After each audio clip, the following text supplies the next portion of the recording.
On Your Guard, written by Christopher Awdry, narrated by me, Daniel Solano. Ben's driver looked at a notice which was pinned to the board inside the engine shed. "Watch out," he read aloud. "There's a thief about." "What's a thief?" asked Ben. "Someone who takes things without asking," replied Bill.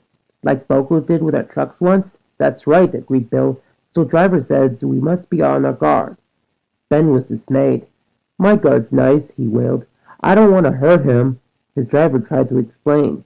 "Bill means we must keep a good lookout for people who shouldn't be here," he said. "But you and firemen do that anyway," objected Ben. "So why should we worry?" The driver gave it up. There were two small sheds at the China Clay Works, and Bill and Ben would usually spend the night in whichever happened to be nearest. The sheds stood next to each other and were connected by a short passage. One night, after a day spent working in the dispatch sidings, Bill went to the main shed.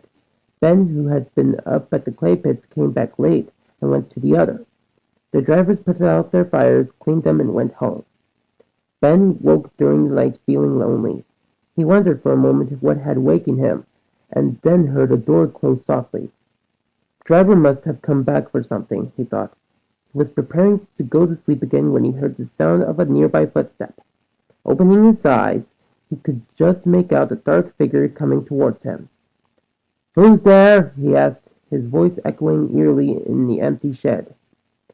There was a quick intake of breath, followed by what sounded like a collision between two people. "Ow!" said a voice. "What's that?" said another. There was a pause. "Must have been the wind," said the second voice. "What's that shadow over there?"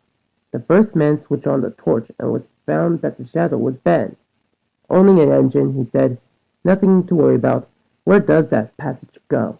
"How should I know?" retorted the other. "You're the one with the torch. Come on, that engine standing there gives me the willies." There was a sound of retreating footsteps.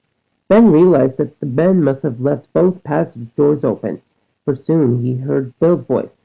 "Hello," it said, booming through the passageway. Immediately there was a shout and a clatter.